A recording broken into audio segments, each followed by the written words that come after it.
Selamat malam teman-teman semua. Assalamualaikum warahmatullahi wabarakatuh. Salam sejahtera bagi kita semua. Terima kasih teman-teman sudah klik video ini, sudah mampir ke channel ini. Ya, bagi teman-teman semua, mari kita belajar bersama di channel ini atau di channel-channel lain. Silakan ya. Saya di sini berbagi pengalaman karena saya bukan dokter, biar nggak salah paham. Dalam artian apa?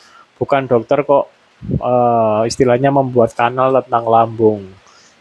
Jadi biar nggak salah paham, saya ini berbagi pengalaman dan lagi-lagi ini berdasarkan pengalaman saya dan menurut saya ya.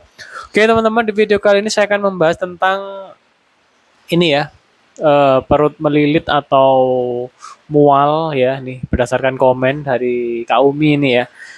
Saya belum pernah membahas kayaknya ya. Jadi saya pernah mengalami juga ya, dan ini dialami oleh anggota keluarga saya juga.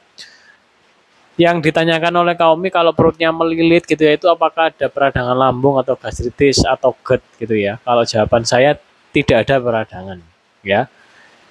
Peradangan itu terjadi, saya dulu memang gitu, saya kira itu peradangan. Saya sempat panik dulu. Kok perut saya melilit banget, sakit banget. Jangan-jangan apakah ini gastritis? Ternyata setelah saya jaga pola makan dan rutin konsumsi madu ya, untuk cuka apel saya hentikan dulu karena saya pada saat itu saya khawatir kalau ini luka lambung gitu ya. Kemudian saya rutin minum madu, jaga pola makan dalam artian stop total makanan yang berlemak. Nah, kalau saya pada saat dulu perut saya melilit ya atau mual ya, saya dulu tuh kebanyakan makan soto. Jadi soto itu 3 kali sehari dalam beberapa hari karena di rumah ada hajatan sehingga menunya banyak sotonya, dan saya makan sotonya tanpa nasi, saya makan kuah sama ikannya saja. Ternyata apa, perut saya nggak kuat dalam artian apa?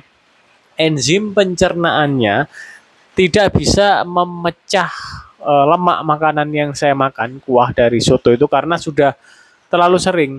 Nah, akhirnya perut saya melilit banget, sakit banget. Nah, di situ saya khawatir, oh, apakah ini peradangan? Ternyata setelah saya jaga pola makan beberapa hari, stop makanan berlemak seperti sato, rawon ya, atau makanan bersantan, rutin minum madu hitam pahit setiap sebelum makan ya, lama-lama perut mereda lagi. Nah, oleh karena itu, untuk Kak Umi ini kayaknya tadi habis, kalau katanya habis makan lele atau kalau enggak itu habis minum teh binahong. Coba teh binahongnya coba enggak usah diminum dulu ya. Biasanya itu dari makanan. Ya coba makanan-makanan atau minuman yang mungkin sifatnya sepet-sepet ya. Teh binahong itu kan agak sepet ya dirasa. Itu di stop. Kemudian minuman probiotik ya, coba di stop dulu gitu ya. Biar pencernaan kita ini tenang dulu. Kasih madu. Nah, kenapa kok dikasih madu? Madu itu mengandung enzim pencernaan, ya. Dalam hal ini saya menggunakan madu hitam pahit. Kenapa kok menggunakan itu? Iya, madu hitam pahit ini saya baca referensi dan beberapa penelitian, enzimnya ya itu lebih tinggi daripada madu yang manis. Oleh karena itu rasanya kan itu asli pahit teman-teman ya. Jadi pahitnya itu bukan direkayasa atau dicampur apa enggak, itu asli memang dari eh, lebahnya itu menghisap bunga dari pohon-pohon mahoni, pahitan gitu ya, sehingga memang rasanya asli pahit gitu. Dan saya suka itu. Kalau mau beli di Shopee ya, kalau di sini keranjang di pojok kiri bawahnya ada, silakan bisa beli itu. Saya sekarang di YouTube bisa affiliate juga, jadi terkadang di beberapa video itu saya sematin cuka apel gitu ya, karena saya menggunakan cuka apel Diet Saplis Vinega itu yang saya gunakan. Oke, Kaumi, tenang aja, jangan panik ya, karena peradangan lambung atau gastritis yang sakit banget ya, itu terjadi tidak dengan tiba-tiba, kecuali kalau kita kena gastritis akut ya. Contohnya apa? Makan atau minum yang terlalu pedas dan asam gitu. Dalam porsi yang terlalu banyak ya, dan lambung kita nggak kuat. Itu bisa. Nah, oleh karena itu perhatikan kalau di perut seperti melilit ya. Melilit itu lambung kita ya. Dia itu istilahnya ini nggak nyaman dalam mencerna makanan gitu, sehingga gerakannya itu yang harusnya gerakannya itu dia itu apa berirama gitu ya dalam mengolah makanan gitu ya. Nah, dia itu gerakannya itu nggak berirama karena apa? Makanannya itu kurang pro gitu istilahnya ya.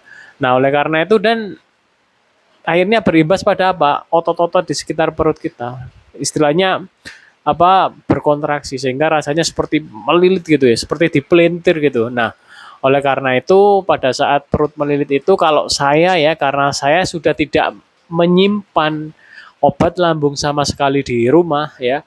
Dan yang harus ada di rumah adalah madu hitam pahit. Stok madu hitam pahit harus ada di rumah ya. Anak-anak saya, istri saya ketika perutnya nggak enak kembung kembung melilit madu, madu dulu ya. Bukan probiotik, bukan itu dulu, madu dulu ya. Madu diminum 1 sendok dengan air atau 1 sendok langsung bisa. Usahakan minum madunya sebelum makan nasi. Jadi sebelum kita makan, minum madu dulu. Kalau sudah terlanjur makan, ya udah setelah makan baru minum madu. Itu yang saya laksanakan. Kalau teman-teman mungkin nggak ada madu hitam pahit, silakan pakai madu yang manis. Namun usahakan madunya benar-benar murni ya. Karena kalau madunya nggak murni atau kurang bagus kualitas dari enzimnya, yaitu nanti nggak begitu berefek gitu. Nah, untuk madu yang saya pakai, saya menggunakan madu dari YCA ya. Teman-teman bisa browsing ya di TikTok, di Shopee silakan. YCA, madu hitam pahit ya. Harganya bervariasi ya karena ada yang botol kecil, yang botol besar ya silakan dicoba sendiri. Kalau di keranjang di pojok kiri ini ada, berarti bisa diklik di situ ya. Oke teman-teman, itu ya seputar perut melilit atau sakit atau apa ya kembung teman-teman. Bukan kembung sih nggak begitu ya, mual ya. Kalau kembung itu memang selama kita biasanya kembung juga ada efeknya juga. Namun kalau terlalu sering kembung teman-teman ya itu sebenarnya asam lambung kita itu pH-nya itu ada penurunan perubahan pH-nya itu naik gitu ya, bukan menurun ya. pH-nya itu harusnya asam, dia mengalami perubahan pH. Seperti saya contohnya dulu ketika saya masih sering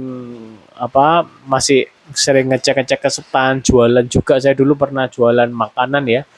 Nah, keluar malam itu membuat perut itu kayak nggak nyaman, kayak masuk angin ya, kemudian sering sendawa gitu. Itu padahal kondisi dari asam lambung kita ini kurang bagus dalam artian kurang nutrisi dalam hal enzim pencernaan dan probiotiknya. Itu saat sebelum terkena GERD saya. Itu belum tahu, saya dulu hanya mengandalkan antangin. Kenapa antangin sangat efektif? Ketika kita minum antangin, seketika itu kita sendawa. Kemudian badan terasa hangat. Memang benar karena itu rempah-rempah, ya. Rempah-rempah dan di dalam antangin itu ada madunya juga, ya. Antangin yang plus madu itu ya antangin cair ya. Dan itu memang efektif. Oleh karena itu dulu tuh saya mesti nyetok. Nah sekarang setelah kena GERD saya nyetoknya bukan antangin, ya. Kalau kepingin antangin ya mungkin beli satu gitu. Saya nyetoknya madu dan probiotik itu yang harus ada dan apa buah-buahan, makanan real food ya seperti ya teman-teman tahu sendiri ya. Biasanya saya share di apa video pendek atau di gambar ya di postingan ya beberapa makanan yang saya konsumsi menu hari ini ya. Karena saya ini sekarang yang saya makan real food semua teman-teman. Setelah terkena GERD teman-teman ya, saya makanan yang saya konsumsi semuanya real food. Real food itu apa? Makanan yang tidak banyak diolah. Kalau mau makan ayam ya udah ayam, bukan sosis, bukan nugget. Kalau mau makan telur, teman-teman, ya udah telur. Bisa direbus, digoreng, diceplok, didadar bisa. Bukan telur yang sudah diolah, mohon maaf ya, dijadikan mohon maaf martabak. Dijadikan mungkin martabak telur itu ya, bukan itu, teman-teman. Kalau mau konsumsi telur ya udah telurnya.